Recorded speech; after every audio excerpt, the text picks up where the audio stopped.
Okay, good morning, Shabbat Tov everybody. Once again we are experiencing technical difficulties, so this will be recorded in audio, and I hope that those who are not here in person will be able to hear it later on. We are continuing volume 16 of Tzurba Merabanan, nearly at the end of volume 16, going through Hilchot Shabbat. What we're going to do today is a little bit different, not directly related to Shabbat as such, but it's the halachot of Shnayim Mikra ve'echad Targum. And if we have time, we'll go through some of the unique halachot relating to Kriyat HaTorah on Shabbat as well. So, if you open up page 277, we did see this very quickly last week, but let's go a little bit deeper. The source is the Gemara, Masechet Brachot Daf Chet, source number 1. And it says, Amar Avona Bar Yehuda Amar Rabbi Ami, Leolam yashlim adam parashiotav matzibur, Shnayim Mikra ve'echad Targum, ואפילו עצות ודיבון, שכל המשלים פרשיותיו מהציבור, מאריכין לו ימיו ושנותיו. Those who say, maybe in jest, that, everybody says, I don't have enough time to do Shnayim Mikra. So the Gemara says, if you do Shnayim Mikra, כל המשלים פרשיותיו מהציבור, מאריכין לו ימיו ושנותיו. You have this as a school for a long life. Don't worry, you'll have time. If you do this, you'll have enough time to do it. Your days and years will be extended. But that is the basic Gemara, and this is brought by the Rishonim, it's brought by the Shulchan Aruch, that really one has an obligation each week to complete the Torah, to complete the parasha, Shnayim Mikra ve'echad Targum. I always say the most successful Limud Yomi program or Limud Shvui program that was ever instituted is Parashat HaShavua. You have Daf Yomi, you have Rambam Yomi, again at different varying levels of popularity, but everybody knows what the parasha is, and everybody knows to a certain extent what's going on and what the story, and we all have a certain level of B'kiyut with the Torah because we read it every week. So there you see again the Geonut of Chazal in another way, but that is, so what precisely is the individual obligation that we have? When it says, Le'olam yashlem adam parashotav matzibur, Shnayim Mikra ve'echad Targum. So the first question is, what does that mean? Shnayim Mikra ve'echad Targum. So Shnayim Mikra is pretty self-explanatory. It means you read the parasha, you read the psukim twice. Why do we have to read twice? Maybe we'll see. But each pasuk should be read twice, together with a Targum. Now Targum, generally speaking, refers to Targum Onkelos. Okay, if you turn over the page, you'll see source number 3, the Tosfot. Tosfot says like this, Shnayim Mikra ve'echad Targum. Yesh mefarshim, והוא הדין הלועזות בלעז שלהן הווה כמו תרגום שמפרש לפעמים. So very interesting. The question is, what happens when you get to somebody who doesn't speak Aramaic? The reading the Targum means translation. Again, in our days, most people pick up a Targum Onkelos and they understand less than they do when they read the actual Chumash. Right? It used to be, and where all this comes from, it used to be that there are some communities that still do this. But when you would go up and you would read the Torah on Shabbat morning, so you would have to read from the Torah, and they would read pasuk by pasuk, they would read together with that, they would read the Targum, read the translation, so people understood what it is that they were reading. Nowadays, most of us don't understand Aramaic. That was, of course, the spoken language. It would be quite strange if somebody stood up on the Bima and started reading the Torah, and after every pasuk started translating into English. I have not seen that done, but that's not minhag. But at least, at a certain point, the Targum in most communities was done away with, and the Kriyat HaTorah and the Bima is just, as we know, just Kriyat HaTorah. Sometimes, as is the case here, you have a very talented Baal Koreh who reads with a certain amount of expression, and you can actually get a sense of what's being said in some of those psukim. I once lived in a place where the Baal Koreh was very, very emotional. He would cry just about the first time I went there was Parashat Shlach, and he was reading the story of the Meraglim, and he was literally with tears in his eyes as he was reading. I found it so moving. Then they told me, he does it every week. But anyway, that was. But obviously we have to understand. So when we're reading Shnayim Mikra ve'echad Targum for ourselves, so the purpose of the Targum is to understand. So says Tosfot, there are those who say that if you don't understand the Targum, you understand a different Targum, a different language, maybe you could read that. He says, just as the Targum is there to translate and to explain it to you in the times of Chazal, that was what everybody understood. So too nowadays. But says Tosfot, no. I don't think this is correct. The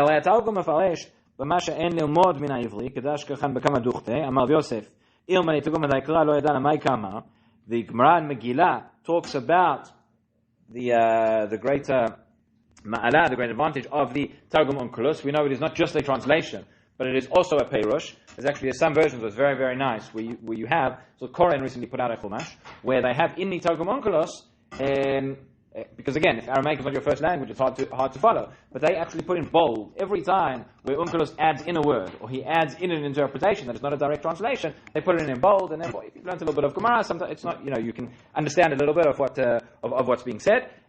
So the Targum is not just a direct translation, but it's also a Peirush, and that's also part of what's necessary here. And then so says Tosfot, concludes, What What we see from here, Shnayim Mikra v'echad Targum means Targum specifically, not English, not anything else. It means Targum Onkelos. We still have the question, but if you don't understand the Targum Onkelos, what's the point? Is that really fulfilling the obligation? So the Rosh says something interesting here. Source number 4. The Rosh writes, he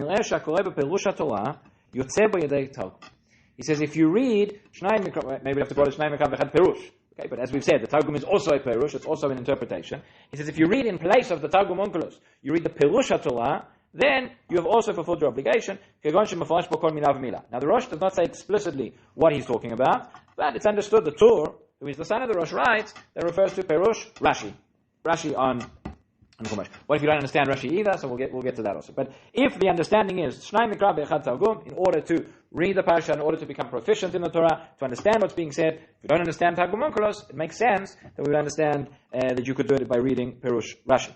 Now, the Smag in source number 5, again, this is going to be a machloket. This is going to go through the Rishonim and the Achronim. Great difference of opinion as to what is preferable, to read with Targum Onkelos or to read with Perush Rashi. It says the Smag in source number 5. He says, "Ani danti lifnei rabotai sheperush moed yotam min Targum v'odu li rabotai." So says the Smag, I thought, and my teachers agreed with me, that it's better, it's more useful to read the Perush, the commentary, rather than the Targum. However, lo nirei l'Rabbeinu Yitzchak. V'chen amar Rav Amram sheshiv Rav Nachronai, quotes Rabbeinu Yitzchak, Rav Amram Gaon, and Rav Nachronai Gaon, who say what? Dafka Targum shezacha linaten b'Sinai k'demashma berkama de Megillah. If you look at the beginning of Masechet Megillah, it's implied there that more than implied, that the Targum Onkelos is actually part of what was given over at Sinai. It was forgotten, it was established, but in any event, and therefore, it's not just that it's a translation, but again, that has the additional level of saying it's given over at Sinai, and therefore, that is why it should be read together with the Kriyat Torah. I'm just going to skip for a moment. If you go towards the very end of the shir, and you'll see why I'm skipping, but we will go back. So on page 309, okay, so Rav Soloveitchik has in a few places where he talks about the function, the purpose, the experience really of Kriyat Torah. There's an extra added level of significance in what we do when we read from the Torah on Shabbat. Source number 76 says Rav Soloveitchik, Kriyat Torah b'tzibur, but lo rak l'shem limud. When we bring out the Sefer Torah and we read it together with the tzibur, it's not just in order for study. Kim gam l'shem sidur p'gisha im ha'elokim. We are having an encounter with God. Just like what happened at Har Sinai, says Rav Soloveitchik, to a certain degree, and you see this in the poskim. We won't go into it in such great detail, but there are actually nafkamina which come out of this. But the Kriyat Torah is a reenactment of the revelation of the giving of the Torah at Sinai. That's why you have a discussion in the poskim: is one required to stand for Kriyat Torah? I mean, generally speaking, people sit. There are those who have the practice, who have to stand. It's not required, strictly speaking. There are certain sections of the Torah reading that we do stand for, and that is a whole pulmus in and of itself. We just had recently the reading of Aseret HaDibrot. So there are places. There's a shut of the Rambam, very famous, where he's opposed to this custom of standing up for the Aseret HaDibrot, because if you stand we find in Chazal already that there was a practice they thought to have to read Aseret HaDibrot every day, not from the Sefer Torah, just to say it, and they cancelled it because of Taromet Aminim, because people will come and say, the Aseret HaDibrot are what we have to keep, and those are the words of the Torah that are true, but everything else is everything else. But so in order that people shouldn't get the mistaken impression that some parts of the Torah are more important than others, you say, you're standing for Aseret HaDibrot, you don't stand for anything else. Obviously that's more important, and therefore there are still those who are opposed to the minhag. There are those who say if you stand from the beginning of the Aliyah, then it's okay. There are those who aren't concerned. There are discussions as well in the poskim. What if your minhag is not to stand for Aseret HaDibrot, but you're in a business that does stand for Aseret HaDibrot, or vice versa? Okay, so the advice is you stand for the beginning of the Aliyah and you'll be okay. But in any event, general practice is not to stand for the entire Kriyat Torah. There are those who say that one should, and that would correspond to this idea of this being a reenactment of the Har Sinai. He says, continues, called Kriya v'Kriya Matan Torah Chadash, Hachayat HaMidah Apil'it B'Tachtit HaHar HaBoer Ba'esh. Even in Hebrew, the Rav Soloveitchik is very, very poetic. And it says, Chozelati Chavayat HaGilui V'Nishnet B'chol Pam Shemotim Sefer Torah. You're not just reading from a book, you are reenacting the revelation that took place at Sinai. So we can understand if that is that additional dimension to the Kriyat Torah, that could be another reason why the Dafka, the Targum, which was also given at Sinai, that we should read it. Okay. But bottom line there, we have a machloket, as you've seen, between the Rishonim. Let's go back now to page 279. And how does the Shulchan Aruch paskin? Shulchan Aruch in source number 6 says, Im lamad parasha bepirush Rashi, chashuv k'mo tilgum. Okay, so he says this is legitimate to take do the Shnayim Mikra together with Pirush Rashi in order that, because he explains things, you understand it. No, it says Yelei Shamayim Yikra Targum v'gam Perush Rashi. Again, this is not required for everybody, but if somebody wants to, somebody is able to do both. Each one has an advantage. The Targum has the advantage that it's directly from Sinai. The Rashi has an advantage that it's more understandable. And therefore he says, best if you can do both, but each one is okay. Says the Mishnah Berurah, source number 7. He says that he explains why. Targum yesh lo ma'ala shenitan b'Sinai v'gam hu mefarish kol milah v'milah. Right, the Targum was given at Sinai and it explains every word. Rashi doesn't have on every verse, on every word. But Rashi explains things more and he's based on Chazal. Says the Mishnah Berurah, it's a good thing, it's appropriate that everybody should learn the Parsha each week together with Rashi.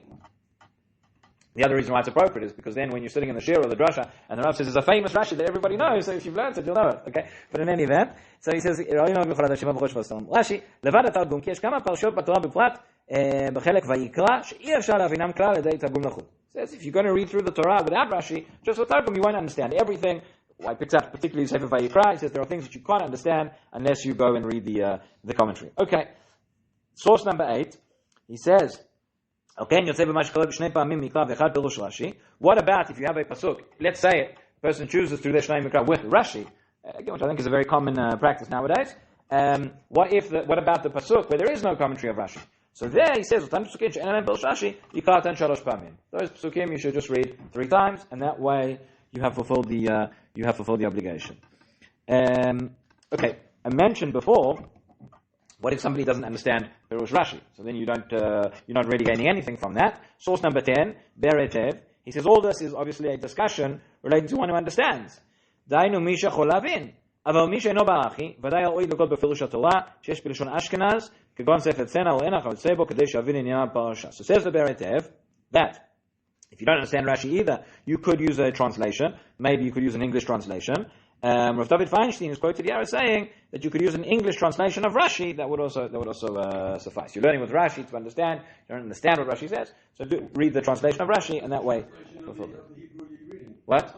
The translation of us you're reading. Right, but that's exactly the question here. We're saying translation by itself is not enough. Why? Because translation is missing thing. That's what we said. The Unkelus, which is the translation, the Targum, is not just a translation. It's a commentary as well. And even with that, said the Mishnah Berurah, there are things which are not explained, not sufficiently understood. Therefore, better to have some sort of commentary. Rashi is the most elementary, and that's why. The real question: why do you understand Shnayim? Okay, so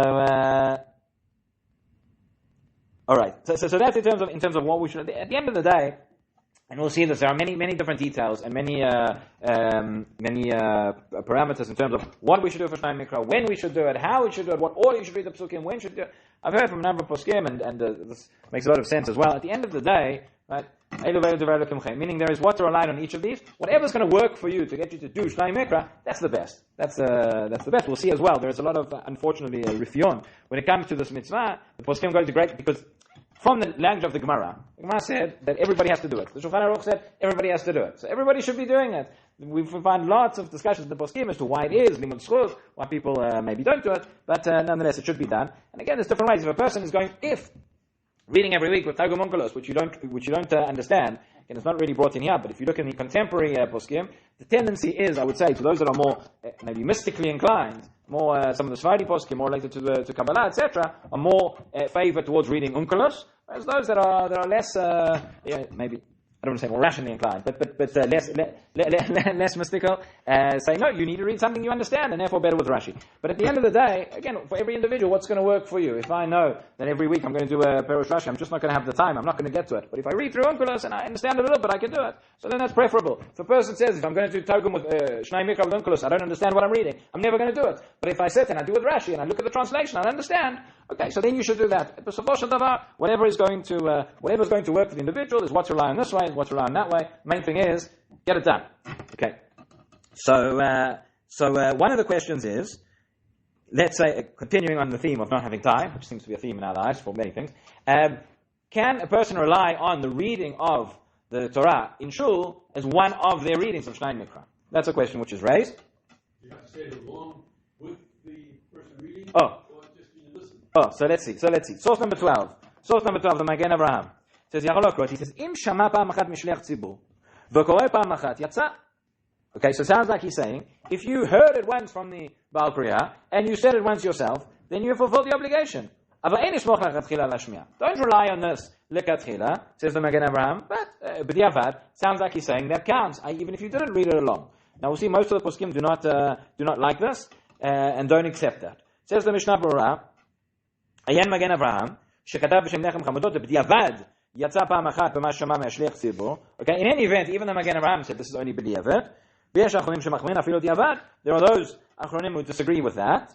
And then he says in the next sif, Mikol makom nileh, delikro belachash milah b'milah meshlech tzibur, en lachmir b'zeh, כיוון שמכוון אז גם לשמוע כל תיבה מפיח שליח ציבור, והמגן אברהם מביא שם בשם מטה משה, דרכתכם נכון לעשות כן, וכן כתבו כמה אחרונים. In other words, yes, if you want to rely on the fact of the hearing the Torah in Shul as one of your Shnayim Mikra, so if you are reading it along word by word with the Shliach Tzibur, that is okay. Explains to Mishnah Berurah, that doesn't count as a hepsek or talking during the Kriyat Torah. That's acceptable because you can still hear the Kriyat Torah, but you would need to be reading along as well for that to be one of your Shnayim Mikra. Again, it doesn't always work, and it's not, you might be sitting in Shul, you might get interrupted, you might miss it. Whatever, if you get called up for an Aliyah, so then obviously when you get called up for the Aliyah, you should be reading along yourself, but maybe in the next Aliyah you'll be standing there and you won't have the Chumash, you won't read, etc. So in any event, all of this is probably b'diavad, but if one wants to rely on Kriyat Torah in Shul, Shabbat morning, as one of their Shnayim Mikra, so that's the conclusion. Yes, you can do that if you are reading along word for word. You don't have to do it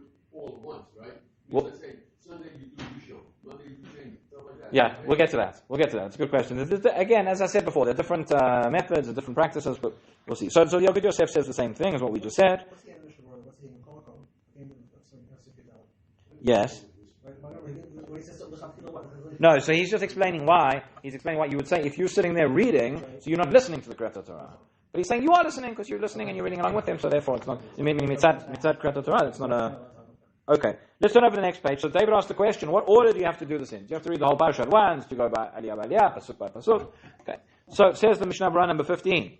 B'inyan kriya, yesh dayot b'zeh ben achronim. Different opinions in the achronim. Yesh omrim shikra kol pasuk shtei pamim v'tergum alav. So there are those who say, do it pasuk by pasuk. You actually have Sfarim, you might have seen this. There's a book which are printed, Shnayim Mikra Targum, and you've got each pasuk printed twice, followed by the Targum. First time I saw that, I thought that was yeah. I mean, you could also use you could also just use a Chumash, but just read it again. Why is that? Doesn't it make better sense if you do the whole thing once through and then do it again? That way it's in context. The other way, you're just saying the same words over again. It doesn't have the same. Okay, so this is why there are different opinions. So one opinion is pasuk by pasuk, Shnayim Mikra v'echad Targum. Otherwise, the book wouldn't work. Okay. So that's opinion number one. V'yesh omrim shikra kol ha'parasha shtei pamim. There's another opinion that says read the whole parasha. Right? Again, the whole parasha twice, and then read the whole Targum. But explain to Mishnah Berurah, what do I mean when I say the whole parasha? He says, "Ainu shikra kol parasha ptucha ustuma," meaning the parashiyot are broken up in the Torah into different sections. It's called the parasha ptucha ustuma, depending on whether it ends on a line or a new line. Shtei pamim ve'achar kach haTargum, and then you read the Targum. That's why they were broken up in those sections, and each one is connected, and each one to stop and reflect. Uv'magen Avraham v'sharei tshuva mitzadim kedei harishona. Okay, so some hold by the first opinion. בספר מעשה רב איתה שעברה נהג לומר תרגום אחר כל פרשה פתוחה וסתומה, או אחר מקום שונה יותר הפסק עניין. So it says not necessarily going by the parasha ptucha ustuma, but going by whatever seems a good place to stop. Right, there are those people, as David mentioned, who go according to the aliyot, right, by each day. Uvdiavad, udavid kamal avid, udavid kamal avid. Concludes the Mishnah Berurah, whatever you do is okay. Okay, Rav Yaakov Kamenetsky has a very interesting approach on this as well. He says something slightly different. Rav Yaakov Kamenetsky says like this. He says you should read the whole parasha from beginning to end once, and then you should go through pasuk by pasuk, read it together with the Targum. Why? He says to teach that this is the difference between I don't remember if he said between Chumash Shanach or between Torah Bechtav and Torah Shebaal Peh, but he said when it comes to Chumash, he says when you learn it, Torah Shebichtav, even if you don't understand it, you get schar. Obviously, you get more if you understand, but there is inherent kedusha in the words that is such that if one is reading the words of Torah, even without understanding, one gets a schar for that. So he says the kind of a hint to this, a remez is you read the whole parasha once, as if not understanding, and then you read it again with the explanation, with the commentary, with the Targum, and that shows that is why, that's how he understands why it has to be dafka Shnayim Mikra. That's the question. Why do we have to read it twice? Right? So that's his explanation on that. It says Aruch HaShulchan over here, number 16. He says Yesh Yekrin Kol HaSidra ve'achar kach Pam Sheni ve'achar kach HaTargum. Those who read the whole thing. This is not. We don't have to. It's not ma'akev one way or another. Yachol לעשות כמו שירצה. לכולם יש פנים בהלכה. Right? Each of these, whatever you do, has a basis. ואפשר שגם יכול לעשות פעמים כך ופעמים כך. It's also not like, remember when we discussed the time to daven Mariv, right? It's like you have to decide, do you follow halacha like Chachamim or Rabbi Yehuda? You have to be consistent. So if once I did Shnayim Mikra this way for my whole life, I have to be consistent. No, you can do whatever. This week you do it this way, the next week you do it differently. Whatever works. This, by the way, is a very interesting klal that we have in halacha. The Chazon Ish writes it in a number of places as well. That sometimes, when you have something, you have a question, which has always existed. It's not, I'm not talking about some new technological innovation, right? Some halachic question, which has never been discussed. We look in the Rishonim, we look in the early Achronim, nobody ever asked this question. If nobody ever discussed it, sometimes that can be a proof that it's not necessary or that it's not important. Says there, Aruch HaShulchan, we look back in the Rishonim, we've had Shnayim Mikra since the time of the Gemara. Nobody ever discussed how it has to be done. That means whatever you do is okay. Nobody ever discussed. You have to read this pasuk or that pasuk. An interesting place where I saw this principle applied as well. Completely different area of halacha. But I heard Rav Shavai said this. I think it was based on Chazon Ish. I don't remember if the Chazon Ish was related to the application or just to the principle. But there's a question which has been discussed in recent years, which is, we all know about the mitzvah of tfilat kelim. When you buy a kli from a non-Jew, you have to, I'm not talking about hechsher kelim. It's never been used before, it's new. But a Jew buys a kli from a non-Jew, it has to be, you need tfilah and a mikveh. All sorts of questions. Nowadays, what do you do with electric appliances? Do they need tfilah? Don't they need tfilah? Etc. Not getting into now. But the question is asked as follows. If you have a ger, right? So somebody who converts, who becomes Jewish. So originally they were not Jewish, and now they are Jewish. So the kelim that they have are parallel, are equivalent in that sense to he's now a Jew who's receiving his kelim from a non-Jew, because they belong to a non-Jew, and now they belong to a Jew, because now he's Jewish. He's a ger. Does a ger have to go and perform tefillah on all of his kelim? So discussions about this. But in the Achronim, but what you find, the Gemara, you never find this question. In the Rishonim, you never find this question. So says Rabbi Shavai, he says he doesn't have to. Pashto is, he doesn't have to. It's not required. Because if it was required, somebody would have said so. The assumption is wasn't kosher in the first place, so he has to do it anyway. Okay, maybe right. So again, we can get into the argument, the specifics of that issue. I'm not paskening now, but he does rely and he quotes the Chazon Ish in certain places that says if you have a matter which came up, and clearly it came up, and the Rishonim never discussed it, that in itself is that. So that's an interesting proof. It's an interesting method that exists in the halachic system. Another question which they discuss over here, we'll read this inside, but when we say Shnayim Mikra ve'achad Targum, does it have to be in that order? Or can you do a sandwich? Can you do Mikra, Targum, Mikra? Right? There might be an advantage to that as well. You might say, I'm going to read the pasuk, and I'm going to read the explanation, and then I'll read the pasuk again, and then it makes more sense. So again, there's discussion over here, the Aruch HaShulchan, the Beit Yosef as well. Seems to be that there's no kpeda. There are those who say that might even be a better method of doing it, but but that would be acceptable as well. Can you get away with using that? No, I don't think so. I mean, again, it has to be. The reason why we say Shnayim Mikra, the idea is that it's a comprehensive commentary, a comprehensive translation that's going to help you understand each and every pasuk. So he says, Rashi explains most things. There are pasukim where Rashi does not explain, and therefore that pasuk we can read 3 times. But to use another commentary or later commentary, that's not probably would not suffice. Another question that comes up: does one have to do Shnayim Mikra for Yom Tov? Okay, or is it just for Shabbat? Yom Tov we have a different reading. So the Shulchan Aruch says, source number 19, he says, Ein tzarich likrot parashat Yom Tov. That is not required. There is a separate obligation on Yom Tov to be learning about Inyanei Diyoma, to be reading from the Torah from the issue relating to the day. It says Moshe Rabbeinu Tzekenem Israel, the Gemara in Mikra talks about how we have an obligation to be engaged in the halachot of Yom Tov on Yom Tov itself, but not in the sense of Shnayim Mikra. Okay, as well, number 21, the Rama adds that it's not required in terms of the haftarah. It says, "Ein tzarich likot haftarah, mikom makom nagu likot haftarah." There are those who have the custom, don't have the custom of doing Shnayim Mikra and haftarah as well. Strictly speaking, says the Rama, that is not required. Okay, when does one have to do Shnayim Mikra? when can you start doing Shnayim Mikra, and when can you finish? So the Gemara said, you'll remember, this wasn't that long ago, about 20 minutes at the beginning of the year, that the Gemara said, the language was Leolam Yashlim Adam Parshiotav Im Hatzibur Shnayim Mikra v'Echad Targum. Im Hatzibur. So that implies, together with whatever is Parshat HaShavua at the time when the Tzibur is reading the Parsha, that is when you can fulfill this mitzvah. Person comes along and says, I want to get ahead. I'm going to sit this week and do 3 weeks, 4 weeks. No, that's missing the point. I guess it's better than not doing it, but it's not fulfilling the obligation of Shnayim Mikra. Like sometimes you have people like with Daf Yomi or something like that. The person wants to get ahead in Daf Yomi. There's nothing wrong with that. Part of the ma'ala, part of the advantage of Daf Yomi is that it's a kviyut in limud. That every day, you don't miss a day. Every day you come to the person, I don't want to learn for the next week. I'm just gonna get ahead. There's something that's not quite right about that. What? Okay, I want to know when to start. You want to know when what about the ones we missed? I said we don't know when we're starting yet. Let's figure out when we can start, and then we'll talk about when we missed. Okay, so why does this get a little bit tricky? Because when do we start? When do we read the parsha? We read on Shabbat morning, but then you come back to Shul Shabbat afternoon, Shabbat Mincha, and you're already reading the parsha of the next week, right? So is it now considered next week's parsha or this week's parsha? Somebody once said to me, when do I start preparing? You have a drasha on Shabbat, start thinking about the parsha. When do you start? I said, Shabbat Mincha, start thinking about it, right? That's the time. You have the next parsha. You start. So can we start doing Shnayim Mikra already in time of Mincha on Shabbat? So this is a little bit of a machloket. Tosfot in source number 22 says Yashlim Parshotav Matzibur. נראה כל השבוע, מכיוון מתחילים לקרוא את הפרשה, דהיינו ממנחת שבת ואילך, עד שבת הבא נקראת מהציבור. So, he says it seems to be from this, from the time that you start reading the new parasha, at Mincha, that would mean that you could do Shnayim Mikra already for the next week. You can start getting ahead from Mincha time on Shabbos. Kolbo, on the other hand, number 23, another one of the Rishonim, he quotes here Rabbi Peretz, who says maybe not so simple.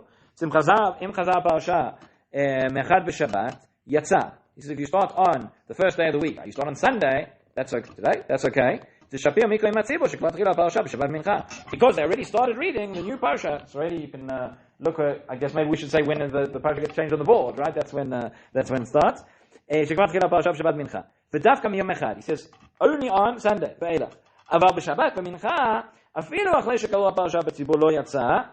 he says, but on Shabbat itself, even after they've read at Mincha, then you can't start reading yet. Okay, makes sense. He says Rabbeinu Beret, that day, the day of Shabbat, it was even after Mincha. You still say, what is today? Shabbat Parashat B'Shalach, or whatever it is. You don't say that it's now it's the Shabbat of the next parasha because you've read it. So therefore, he says you can start on Sunday. So this is a machloket. Again, the Shulchan Aruch says it starts on Sunday. Mishnah Berurah says maybe Sunday not necessarily. Maybe it means ready from Mincha and Shabbat. As I said before, at the end of the day, I would say like this, practically speaking, David Kamar Avid, or David Kamar Avid. If a person knows that from Mincha time and Shabbos is the only time they're going to do Shnayim Mikra, so then start at Mincha time and Shabbos, so long as you do it. Then there's a discussion, I'm not going to get now into the technicalities of what's considered Mincha. Does Mincha mean, if I haven't yet done Mincha, right? So the tzibur will be reading the parsha, but I haven't yet heard the parsha, can I start? Okay, again, we can get into the technicalities. I refer you to the sources in the book, but that is that. Now, what about finishing? Okay, we spoke about when you can start. When can you finish? So Tosfot number 27 says like this: Zman hashlama b'midrash Gimel Dvarim tziva Rabbeinu Hakadosh lebanav b'shar sheniftar. There were 3 things that Rebbe said to his children before he died. One of them was shelo tuchlu lechem b'Shabbat ad shetigmuru kol haparasha. Says don't sit down to have your Shabbos meal until you have finished doing Shnayim Mikra. Okay, so there are those who say, and certainly lekatchila, he says mashma dekodem achila tzok lashlima, that we should be finished before the time of the Suda on Shabbat. What? Morning. So the Torah over here, number 28 says, mitzvah min hamuvchar sheyashlim ota kodem shelcha b'Shabbat. The best, ideal is to finish before eating on Shabbat. V'im lo yashlim ota kodem achila yashlim achal achila kodem mincha. And if not, so you can carry on. You can best to finish before mincha. Okay, so it's obviously related to the previous question that we said, that if mincha time we say it's now time for the next parasha, it's no longer the time for the previous parasha. So that is lekatchila. This is the Torah. Ideally, you should finish it by mincha on Shabbat. Hagot Maimoniot, number 29, says some even more lenient views. He says, b'diavad, אם לא השלים קודם האכילה בשבת, יכול להשלים עד רביעי בשבת. You didn't finish it on Shabbat, you've gone until Wednesday even to finish. כן, מצאתי בשם רבנו ז"ל, כתב רבנו שמחה, אף על פי שקם מצווה כל פרשה בכל שבת עם הציבור. So obviously the main mitzvah is on Shabbat. אם לא עשה כן, ישלים כולם בשמיני עצרת שבו גומרים הציבור. You didn't finish it then, you can finish by שמיני עצרת, שמחת תורה, when you're going to finish the Torah. That is obviously b'diavad, that's not to be relied on לכתחילה. So summary, says the Shulchan Aruch, source number 30, says מצווה מן המובחר שישלים אותה קודם שאכל בשבת. Ideal is to finish before eating on Shabbat. אם לא השלים קודם אכילה שלמה אחר אכילת מנחה, if you didn't finish by then, carry on, you've gone until מנחה. ויש אומרים עד רביעי בשבת, and there are those who say you've got till Wednesday, ויש אומרים שמיני עצרת, and those who say until שמחת Torah, and that's as far as it goes. Ideally is, obviously do it every week. The problem is, when you fall behind, again, it's one of those things that you spend every week playing catch up, and you may very soon find yourself not every week doing the previous week's parasha. That's obviously not ideal, and therefore it's recommended if one does miss a week or whatever happens, best is write it down, make a note of it. You can finish that parasha before Shmini Atzeret, but keep going with the parasha of the week because that is the Ikar mitzvah. Now, interesting question that comes up is: are women obligated in Shnayim Mikra v'Chad Targum? Okay, there are a couple of svarot to say no. What do you say, David? No. Why? Let them make a good children. Who said the women have to make the children? What's that? Showing his age. Okay. All right, but there are two halachic svarot aside from. Who has to make the cholent? I don't think it's a halachic svara in this case. But why would women not be obligated in Shnayim Mikra v'Chad Targum? We might say, again, we've seen that it has a specific time for it. We might say that it is a time-bound mitzvah. We might say a different direction. We might say that it's connected to the mitzvah of Limud Torah. And we know that women are not obligated in the mitzvah of Limud Torah, certainly not in the same way that men are. Beit HaLevi writes, Beit HaLevi who says that the mitzvah of Talmud Torah is divided into two. There are two parts, and these are the two parts of Naseh and Ishma. That when it comes to Talmud Torah, so there is the mitzvot that there is the limud that one has to do. For practically speaking, if you don't learn, you have to learn amanat lasot. If you don't learn Torah, you don't learn halachot, you don't know what to do. You don't learn Hilchot Shabbat, you won't know how to keep Shabbat. You don't learn Hilchot Kashrut, you won't know how to keep Hilchot Kashrut. You don't know Hilchot Ben Adam L'Chavero. That limud amanat lasot, everybody is obligated in. Men, women, children, everybody. There's no difference because you have to know. By the way, the Chafetz Chaim writes in his introduction to Chelek Gimel of the Mishnah Berurah, which is Hilchot Shabbat, he writes there at length as well. He says if a person doesn't study Hilchot Shabbat, we're doing that, he says then it's almost certain that you'll come to be Machalel Shabbat because there are so many details and things you have to know. If you've never learned it, then for sure you will be you'll be making mistakes. But so limud amanat lasot, that is maybe the naseh element that everybody is obligated.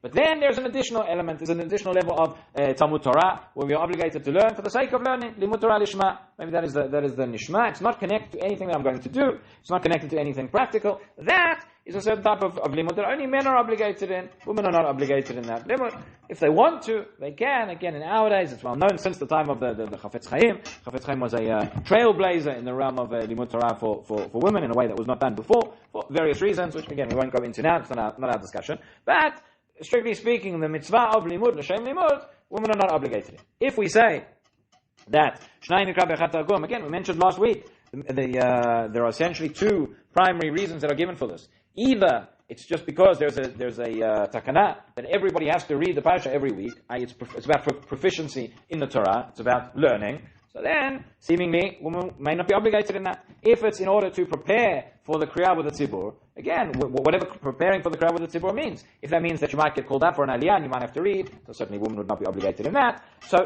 there's a large room to say that this mitzvah applies only to men. Hilchot Yosef, source number 31, bottom of page 288, says, Ikar takana l'kol Shnayim Mikra v'Chad Targum ukadei lilmod et haTorah u'lavina.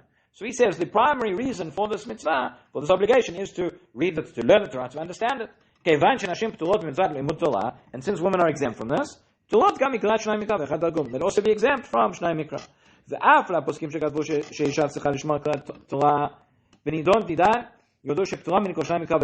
Even according to those, is a woman obligated to come to shul to hear Kriyat Torah? That is a discussion in the poskim. But he says even if you would say that they're obligated, then they would be exempt still from Shnayim Mikra. Shekriyat Sefer Torah udin miyuchad shemitzvah lishmoa k'mo mitzvat hakel. There's a certain element of Kriyat Torah. We saw of Soloveitchik before. It's related to hakel according to this view. The prat didan nakin she'en anashim chayavot klal b'shmiat Kriyat Torah. Says Hilchot Yosef, but we don't hold back that anyway. And therefore there's no obligation. Says the Pninei Halachar of Melamed, says Nashim P'turot Michovat Kriyat Torah, Mikra Shnayim Mikra v'Chad Targum. Says women are exempt from this mitzvah. Nonetheless, it is a mitzvah, and they are permitted to do it. We've discussed in the past. Again, here it's less of a question at all. When you have a mitzvah taseh shazman grama, a positive time-bound mitzvah, from which women are exempt, and a woman wants to perform it anyway, would you say a bracha? So that's generally speaking, machlok el Ashkenazim and Sephardim, according to the Ashkenazi psak, that they can say a bracha. There's no problem with that. Again, because we said, one who is, Gemara in Kiddushin tells us that one who is mitzuveh ve'oseh, gadol mitzuveh ve'oseh, misheino mitzuveh ve'oseh, it's greater, there is a greater reward for one who is obligated, who is commanded and performs that obligation, than one who performs it voluntarily. The language of the Gemara is, there's a greater reward, meaning there's still a reward, even if you're not obligated. And therefore, that is why we say that, according to the Ashkenazi psak, so a woman takes a lulav on Sukkot, she'll say the bracha, then that's fine. According to Sephardim, not so straightforward to say the bracha. In any event, there's no bracha, there's no Shem Shamayim Levatala, there's no question of that, to read the parasha, to study it. Again, women are not obligated, but they are allowed to if they wish. Another category, by the way, of people... Assuming the woman wants to do it, but she didn't daven that day yet. Yeah. Would she have to say the Birchas Torah before she actually says the Sukkim? Would she have to say the... Seemingly yes. Meaning, what? Yeah. There's another category of people who sometimes think that they're exempt from Shnayim Mikra Targum, ironically, and this is Bnei Yeshivot, it's Talmidei Chachamim. There is discussion of people who say, well, we're sitting and we're learning all day, and we sit and learn Gemara, whatever it is, don't have time to do Shnayim Mikra. It brings to mind, by the way, a different context, it brings to mind the piece in the Haggadah, right? Right at the beginning of the Haggadah Shel Pesach, we have the Maseh B'Bnei Brak and Maseh B'Ol Chachamim sitting and telling the story of Yitzhak Mitzrayim, and then we say, Afilu Kulanu Chachamim, Kulanu Nevonim, Kulanu Yodim Ta Torah. Even if we all know everything, we still have to tell the story of Yitzhak Mitzrayim. There, something else. There, the point the Haggadah is trying to teach us is that even if we know everything intellectually, you need to know that the story of Sipur Yitzhak Mitzrayim, it's a story, it's experiential. It doesn't matter that you already know the story, you still have to sit there and you still have to go through it. Maybe we could say the same thing here, to an extent. It's a little bit of a stretch now what I'm saying, I'm aware of that. But we saw Rav Soloveitchik said the idea of Kriyat Torah it's not just intellectual, it's experiential. We are reenacting Mamad al-Sinai. Even in our own Shnayim Mikra Targum, according to those opinions who said it, you've got to do Unkelos, even if you don't understand. Netinata mi Sinai. We are reenacting that. So even if you know it, you've still got to reenact it. Maybe. Okay. But we did see that there was no exemption in the Gemara, certainly in the Shulchan Aruch. Somebody knows it. We have the Atshuvat HaGeonim, source number 33. Shesha'altem, Talmid Chacham she'eno רוצה להסדיר פרשיותיו בשבת, ורוצה לשנות תלמודו. Okay, he has all the best intentions. He has important things. He has to do chazara of his studies. He doesn't have time, so he doesn't want to waste, quote unquote, his time on Shabbat reading the parasha. He wants to learn the Gemara. אם יש לו רשות לעשות כן או לא, כך אמרו חכמים ז"ל, אף על פי שהוא חושק בתלמודו, אל יפשע מלהשלים פרשיותיו. Very harsh language. Even though he wants to, he yearns for the Talmud, nonetheless he cannot be negligent from fulfilling the parshiot, from learning the parsha. Over the page, more contemporary source of Moshe Feinstein, שתגרות משה, he says, הנה, בעניין המצווה שמחויב כל אחד ואחד לקרוא הפרשה בכל שבוע. Everybody is obligated in this mitzvah, שניים מקרא ואחד תרגום, שנתרשם מאוד, אף אצל הרבה בני תורה. And this is a fact, I think, probably it may be accurate to say again, now in our times, that it's become very lax amongst certain people, amongst בני תורה, פשוט וברור, כמו שלא נפטר שום אדם מכל מצוות תורה בנן, בטענה שעוסק בתורה, says Rav Moshe, just like we don't say a person is exempt from other mitzvot Torah banan because they are learning Torah, כן לא נפטרו, מצווה זו, they're not exempt from this mitzvah either. Das ist לימוד תורה. אדרבה, אף מי שתורתו ומנותו כרשב"י וחבריו, now listen to what he says. We have in the Gemara, says Rashbi, Rabbi Shimon Bar Yochai, וחבריו, who Toratan u'manotan, who were on a madrega, where they literally didn't waste a minute. They were studying Torah all day, to the extent that they were even patur from tefillah. They were exempt from the Gemara, not Kriyat Shema, because Kriyat Shema is Doraita, but tefillah, which is Rabbanan. So they were sitting and learning all day, and they were exempt from tefillah. Again, there's nobody nowadays who would match this. But even for them, says Rav Moshe, "Ayu chayavin b'kriyat haparasha shnayim mikra v'echad targum." Even they be obligated in this mitzvah, because this is limud Torah. It will be frat l'doreinu she'en anu yocholim lomar she'anu bekin b'mikra. Okay, he ends up with a little bit of a rebuke, I guess. He says, especially in our days, for them, they were proficient in Torah. Who in our days can say that we are baki b'mikra, that we are sufficiently proficient in Torah? And therefore, he ends up, he says that everybody is required to fulfill this mitzvah of Shnayim Mikra v'echad targum, and therefore, our learning about it in the context of the shir should serve as an impetus for all of us to strengthen in our fulfillment of this mitzvah. Shnayim Mikra v'echad targum, as we said, it is a skula for a long life as well. think I mentioned last week, who isn't looking for skulot, and you have one, it's in the Gemara, it's in the Shulchan Aruch, and therefore, that's maybe, that's the punch. Marichin lo yamav u'shmatav. The Bnei Torah say, we don't have time to do this. Says the Gemara, do the Shnayim, Mikra, Targum, you'll find the time. It reminds me of a story, by the way, I'll just end with this. Kriyat Torah and Shabbat, I think will be for next week, but, there's a story which is told, I heard it in the name of Yisrael Salant, maybe it's said about others, but somebody came up to him and said, Rabbi, I only have 15 minutes a day to learn. So what's more important? I could do Shnayim, Mikra, Targum, but I can do, what about a halacha? If I don't learn halacha, I won't know what to do. Maybe I should learn a Gemara, maybe I should learn that. Salam said, you should learn Musa. He says, why? He says, you learn Musa 15 minutes a day, you'll realize you have a lot longer to learn, and then you'll have time for all the other things as well. So, anyway, Adkan for today.